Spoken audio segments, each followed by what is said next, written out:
లక్ష్యమును జీవమును ఆధారము నీ వాక్యము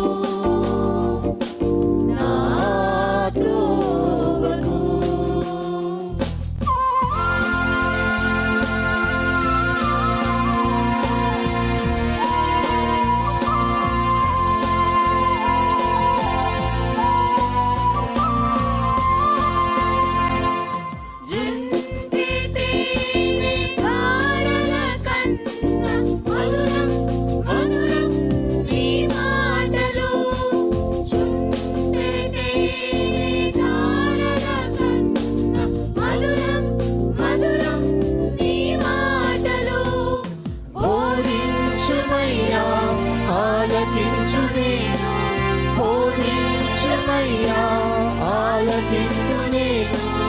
అనుసరింతునయ్యా ఆత్మశక్తితో, అనుసరింతునయ్యా.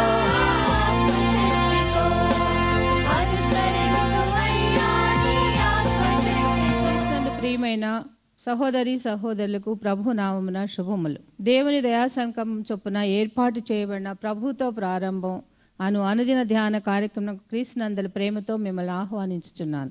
జుంటె తేనె ధారల కన్నా మధురమైన వాక్యము మన ప్రాణమును సేదతీరుస్తుంది, మన మార్గమును సరిచేయునది, నిత్యరాజ్యమునకు మనను చేర్చున్నది. దేవుని వాక్యము అటువంటి జీవార్థమైనటువంటి వాక్య ధ్యానం ద్వారా మన దినమును ప్రారంభించుట ఆశీర్వాదకరం.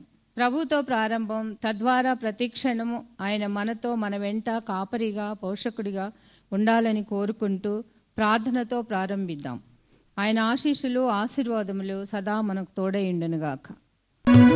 ఘన భవదుపకృతులను మాటికినే వినుతింతును దేవని జసుతా యొనరగనాపై నను క్రోశముదగ నునుపవే క్రైస్తవ జన విహిత. ఘన భవదుపకృతులను మాటికినే వినుతింతును దేవని జసుతా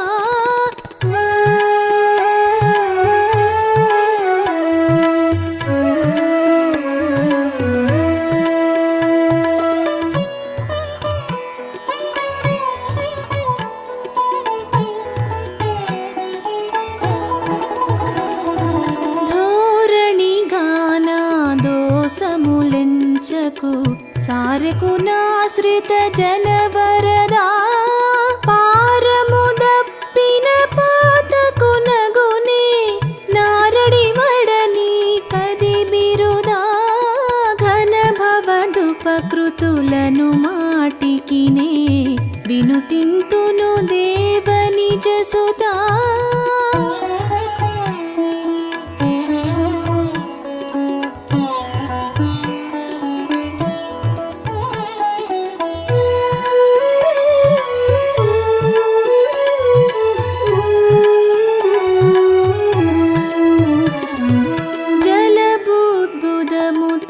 సమమని నా స్థితి తెలియదని కది దేహధరా కలమయ మగుని కర్మిని బ్రోవను సిలువను బొందిన శ్రేయకరా. ఘన భవదుపకృతులను మాటికినే వినుతింతును దేవని జసుతా. క్రీస్తునందు ప్రియమైన దేవుని సంగమా, ప్రభుతో ప్రారంభం అనే ఈ కార్యక్రమాలు క్రమము తప్పకుండా వీక్షిస్తున్న మీకందరికీ ప్రభు నామమున శుభములు స్వాగతం తెలియజేస్తున్నాను. దేవుని వాక్యం జుంటి తేనె ధారల కన్నా మధురమైనది. మాధుర్యమైన ఆయన వాక్యాన్ని ధ్యానం చేస్తున్నప్పుడు, శ్రద్ధతో ఆలకించినప్పుడు ఆ ఆత్మీయ ఆనందం కానీ మేళ్ళు కానీ మాటలతో వర్ణించలేదు. ఒకసారి ఆలోచించండి, మనం భోజనం చేస్తున్నప్పుడు అది శ్రేష్టమైన విందు భోజనం అయినప్పుడు వివిధ రకములైన అనగా మనకు బాగా ఇంట్రెస్ట్గా ఉన్నటువంటి రకరకములైన విందు ఆహార పదార్థాలు సిద్ధం చేయబడినప్పుడు ఎంత ఆసక్తితో మనం భోంచేస్తాం చెప్పండి. అదే పచ్చడో గిచ్చడో అనుకోండి, ఈ తిన్నట్టుగా తింటాం. కానీ కొన్నిసార్లు ఆ శ్రేష్టమైన ఆహారము మనకు వడ్డించబడ్డప్పుడు ఆ ఆహారం భుజించటానికి దాని మీద మనం చూపే శ్రద్ధ కానీ, ఆశ కానీ, ఆసక్తి కానీ, ఆశతో ఆరగిస్తాం. అదే రీతిగా దేవుని వాక్యం కూడా జుంటి తేనె మా కన్నా మధురమైనది. ఆ మధురమైన వాక్యాన్ని నిర్లక్ష్యంగా ధ్యానం చేయొద్దు. ఆశతో, ఆసక్తితో ధ్యానం చేద్దాం. ఒకవేళ ఉదయాన్నే సమయం దొరకకపోతే మనకు సమయం ఉన్నప్పుడే ఆ సమయాన్ని సమీకరించుకొని శ్రద్ధతో, కావాల్సింది విన్నావా లేదా అని కాదు, శ్రద్ధతో విన్నావా లేదా అన్నది ముఖ్యం. విన్నావా లేదా అన్నది కాదు, శ్రద్ధతో ఆలకించావా లేదా అన్నది ముఖ్యం.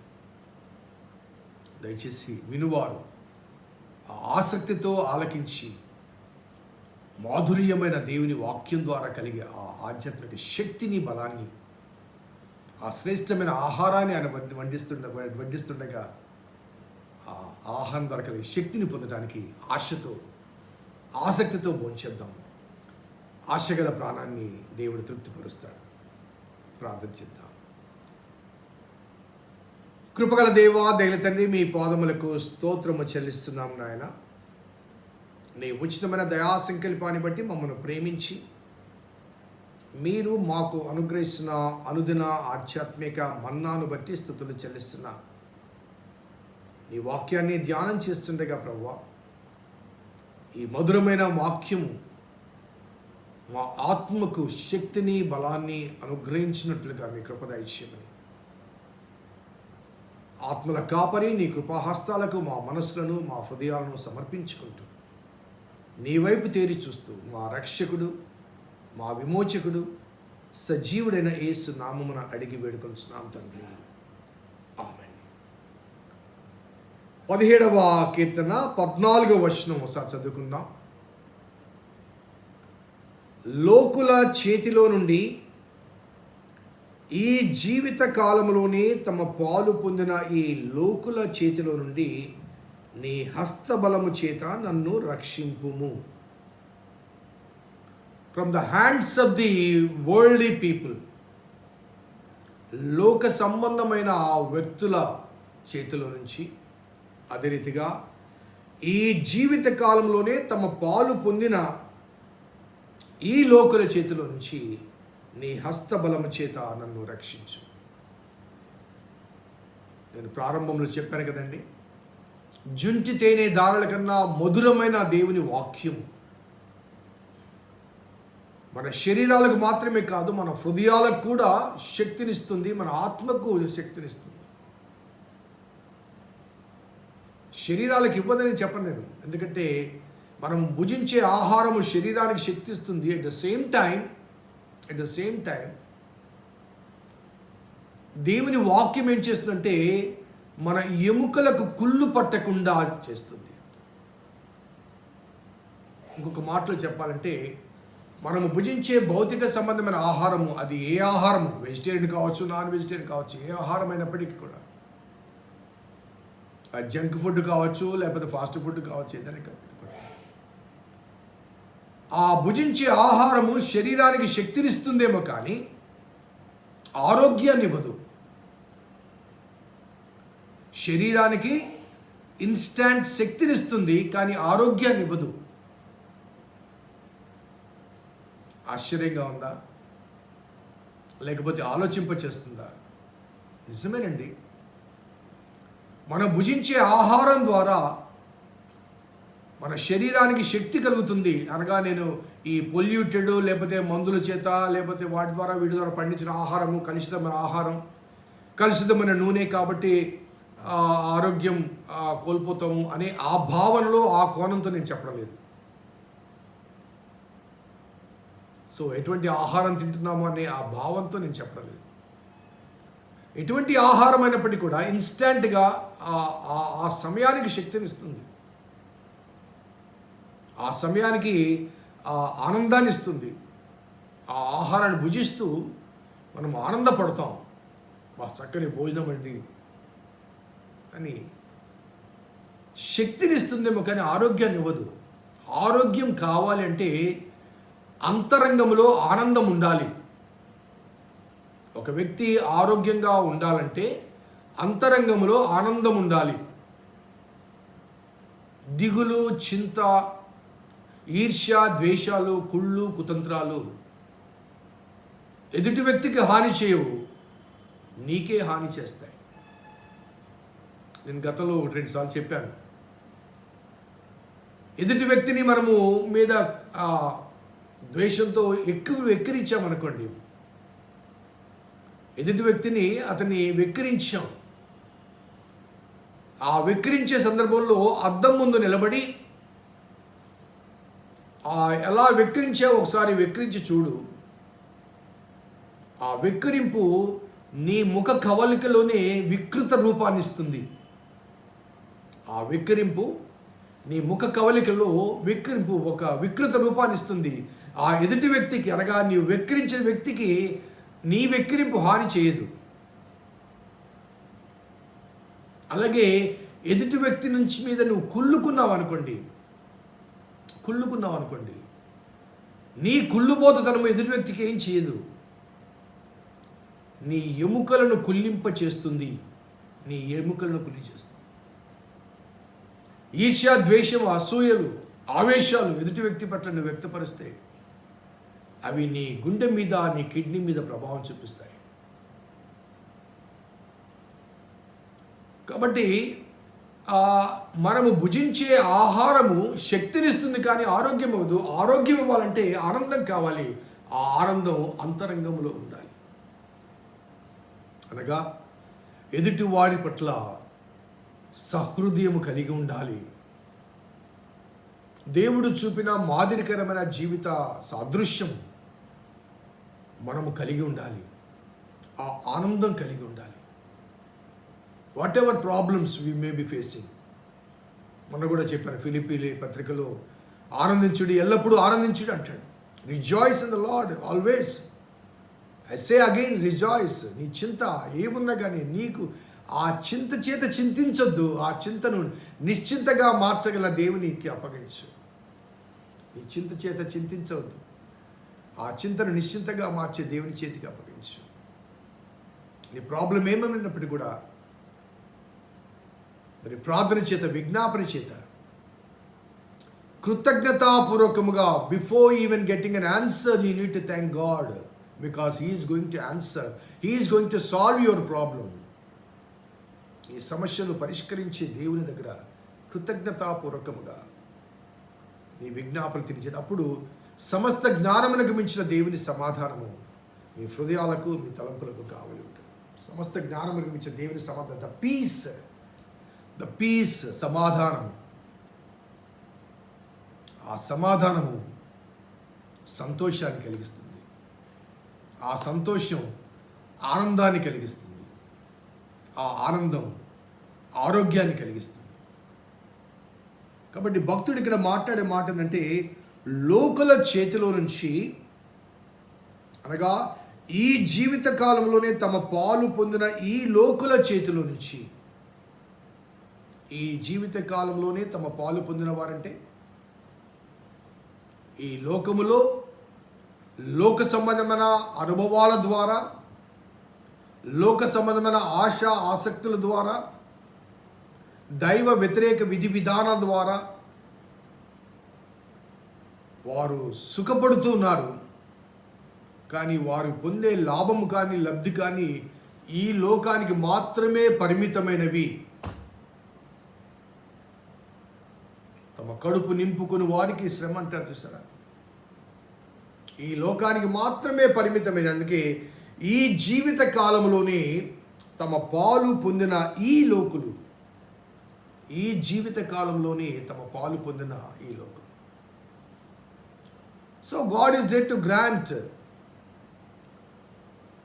సో కొన్నిసార్లు మనము ఇంత విశ్వాసంలో ఉన్నాం, ఇంత భక్తిలో ఉన్నాం, మనకి ఇన్ని కష్టాలు ఉన్నాయి, కానీ వారు భక్తిని విడిచారు, దుర్మార్గంగా ప్రవర్తిస్తున్నారు, లంచాలు తీసుకుంటున్నారు, లేకపోతే అక్రమంగా అన్యాయంగా ప్రవర్తిస్తున్నారు. వారేంటి ఎంత బాగా ఆనందంగా ఉన్నారు,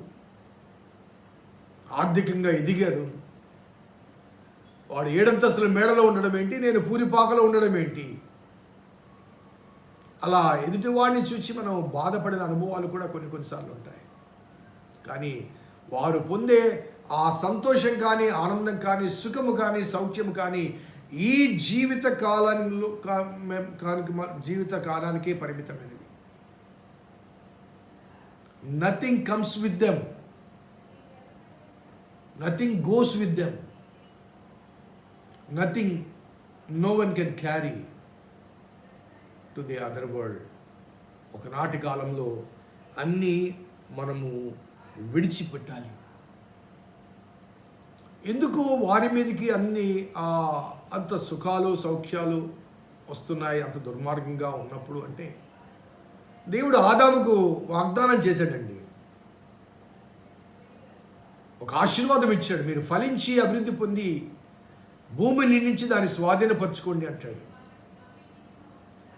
సో ఆదామునకు ఆ వాగ్దానం ఇచ్చినప్పుడు ఆదాము అవిధేయత వ్యక్తపరిచిన ఆ కాలం కాదు, ఆ తర్వాత, అనగా ఆదాము అవిధేయుడు కాకముందే దేవుడు వాగ్దానం ఇచ్చాడు. మాట తప్పని దేవుడు కాబట్టి ఆయన భూమి మీద వర్షాన్ని కానీ, శీతోష్ణ స్థితి కానీ, లేకపోతే ఉష్ణోగ్ర స్థితి కానీ, అన్ని వాతావరణాలు, అన్ని ఋతువులు అందరి మీద సమానంగా కృమ్మరింపచేస్తున్నాడు.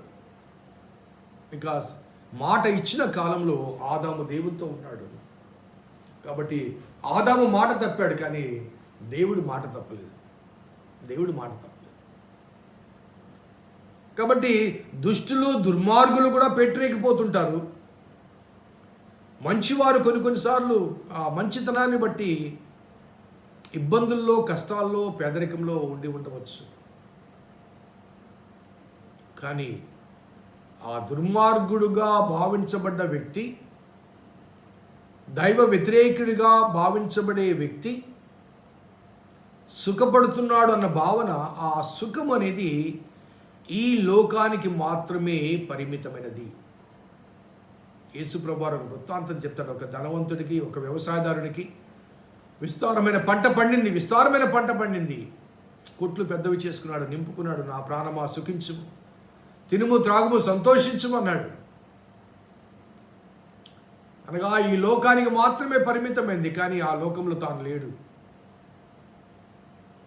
ఈ లోకానికి మాత్రమే పరిమితమైనవి, అనగా ఈ జీవిత కాలానికి మాత్రమే పరిమితమైన సంపాదించుకున్న జీవితం లేదు తనకి. జీవితం లేదు. No life after the same night he has gone.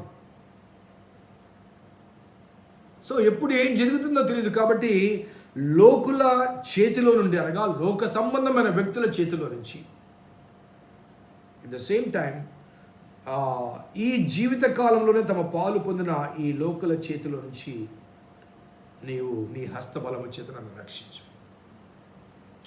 ఈ వాక్య భాగాన్ని రేపు కూడా ధ్యానం చేసి నేను ముగిస్తాను. But consider the blessings what God has stored for you and me in his Kingdom. నీ కొరకు, నా కొరకు ఈ లోకంలో మనం కష్టాల సమస్యల్లో కొనసాగుతూ ఉండవచ్చు, కానీ అక్కడ ఆ ప్రపంచంలో దేవుడు ఆశీర్వాదకరమైన భవిష్యత్తు మనకు నిర్ణయించాడు. ఆ భవిష్యత్తు వీరికి లేదు. ధనవంతుడు లాజరు వృత్తాంతం కూడా మనకు చూడండి.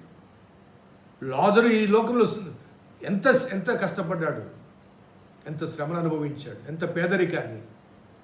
అక్కడ అబ్రహాము రొమ్మున ఉన్నాడు. ధనవంతుడు ఇక్కడ సుఖపడ్డాడు, ఉదారంగు వస్త్రాల చేత డైలీ విందులు చేసుకుంటూ, సెలబ్రేషన్స్.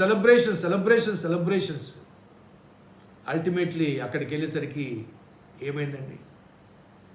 అగ్నిలో కాల్చబడుతున్నాడు. సెలబ్రేషన్ ఉంది అక్కడ, ఇక్కడ ఆనందించాడు, అక్కడ ఆవేదన. ప్రార్థన చేద్దాం.